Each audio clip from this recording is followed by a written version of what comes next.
And now look to Kate Fox to continue the case for the proposition.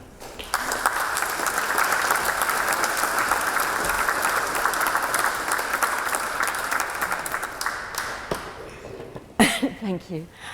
I've only ever done a proper formal debate like this once before. It was about 10 years ago, and I'm getting flashbacks because it was in a rather grand room, a bit like this, at the Royal Geographical Society. The subject, believe it or not, was the alleged demise of the British class system. I was actually up against one of the big beasts of the Tory party that time, Boris Johnson. This was going to be Norman Tebbit, but this one actually looked scarier to me. In fact, my team won on that occasion, but I can't take any credit. The other two speakers were brilliant. Boris wasn't exactly channeling Cicero that day. Oh, and of course, obviously, any fool could see that the class system was very obviously still alive and kicking. So it was a bit of a slam dunk, really.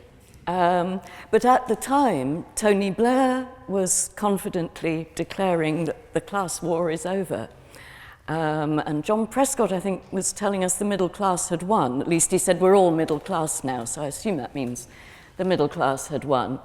But 10 years before that, roughly, we had John Major promising us a classless society.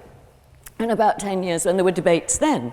There were debates when Tony Blair was talking, debates when John Major said it. 10 years before that, we had Thatcher telling us that Marx and Spencer had triumphed over Marx and Engels, which I think was another way of saying the class war is over, the middle class has won. And I mean, you can rewind back as far as you like almost. It's at 1959, Harold Macmillan, again, very confidently declared that the class war is obsolete. And there were debates about that. Well, I wasn't even alive then, but I'm pretty sure there were debates about that statement. So it seems like for well over half a century, every decade or so, some deluded politician pronounces that the class system is either dead or dying, or that they're going to deliver the coup de grace, usually by tinkering with education policy in an attempt to increase social mobility, because, you know, that worked so well the last 16 times we tried it. So they give their visionary rose-tinted speeches, the class war is over, etc. We have debates, nothing changes. Rinse and repeat. Point of information. Yeah. For us to be able to say that politicians could have done better, there's an unnecessary assumption you're making here that it is in fact possible to change the class system. So we do not therefore agree that saying that the class system is static undermines the prospects for any future governmental policy or attempts to alter the class system we currently inhabit. Thank you. I'm only arguing that the class system is static. I'm just saying that these are the kind of things that have been said by politicians, not that they could have done better or should have done better. I'm actually saying it's possibly impossible for them to do better. But anyway, as we're talking about class, I don't know if I'm allowed to do this, but could I just try and get a rough idea, very rough idea, of the class composition of this little gathering here tonight? It's okay, I'm not going to ask anybody's income. And I'm certainly not going to go around and ask you about the occupation of the chief income earner in your household. That's how the pollsters do it, and they seem to get everything else wrong. So I'm just going to ask one quick question and a show of hands. All I want to know is, what do you call your midday meal? So could those of you who call your midday meal dinner please raise your hands? So a very tiny minority. And those of you who call your midday meal lunch? Surprise, surprise. Could I just quickly check out social mobility while we're at it? Okay, so those of you who call your midday meal lunch, could you raise your hand if your parents called it dinner? And about 5, 6 people maybe. So a little tiny glimmering of social mobility. Okay, look, I know this is an extremely crude measure. I'm not proposing it instead of a survey or anything. But for what it reminds us of the importance of cultural capital, and for what it's worth, it's the exact same result I got 10 years ago at the Royal Geographical Society when I was debating Boris Johnson. Obviously, that's not terribly surprising, given that that was, and this is, a bastion of the well-educated, well-connected, upper-middle-class establishment elite.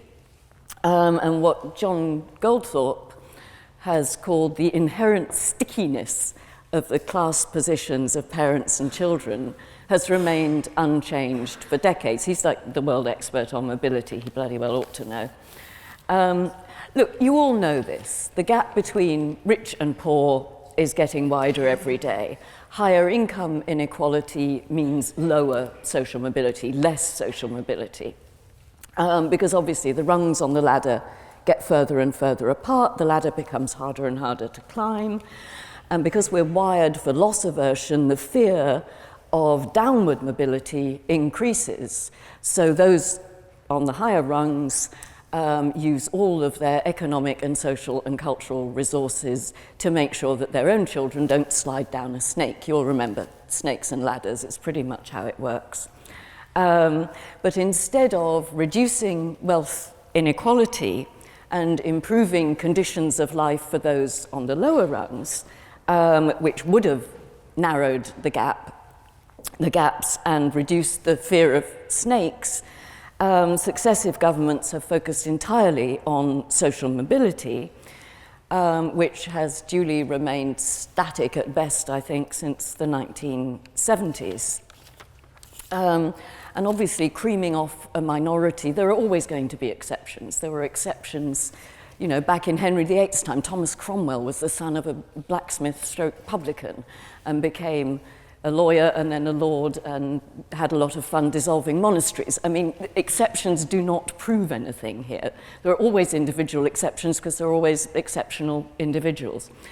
Creaming off a minority of those individuals, working class individuals, and parachuting them up the ladder to the middle class via grammar schools or whatever, does nothing and has done nothing to change the class system, because shunting a few people from one category to another category doesn't actually change the categories or how those categories are perceived. The so-called golden age of social mobility from the 50s to the 70s was really a change in the occupational structure. It wasn't a change in the class system, it was a major increase in the number of middle-class jobs and a small number of people qualified to do those jobs. This is no longer the case, so young people today are less likely to be climbing up that ladder than their parents or their grandparents, young working-class people. To be honest, I'm not really sure why the motion, I was puzzled by the motion, I'm not really sure why the motion we're debating specifies that the class system persists irrespective of wealth acquisition, as though the working classes were acquiring a whole load of wealth, and that this created some sort of question about their position on the social class scale.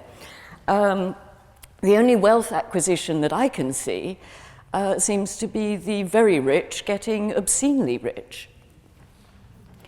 In any case, wealth acquisition by one group at the expense of another group is how class systems are formed in the first place, and they tend to be self-perpetuating. I mean, that's pretty much been how it's worked, how social stratification, you don't have to call it class, but how social stratification has worked since the Neolithic. But to add, in this country, social insult to economic injury, if you're working class, wealth acquisition will only move you up the economic ladder. To change your social class, even as our previous speaker here has just said, you have to acquire a whole load of social and cultural capital as well. The economic capital alone won't do it. And it's weird because in this country we pride ourselves on the fact that we do not judge a person's social class by anything so vulgar as their wealth, how much money they have. And it's true, we don't, but what that actually means is that if you're working class, you've got 3 ladders to climb instead of just 1, which doesn't seem terribly fair to me, and is what helps keep the class system static. Ironically, those at the top of the ladder, the dominant upper middle class, are the most likely to insist that class no longer matters, that these class divisions are no longer important, which is kind of their way of saying that they themselves don't have any stuffy old class prejudices. And some of them may even sincerely believe that. They have a remarkable talent for self-deception. Some might even be in such deep denial about the enduring class divisions in this country that they would vote against this motion. In which case, they'll feel pretty silly when we're back debating the exact same thing in 10 years' time. Just don't say I didn't warn you. Thank you.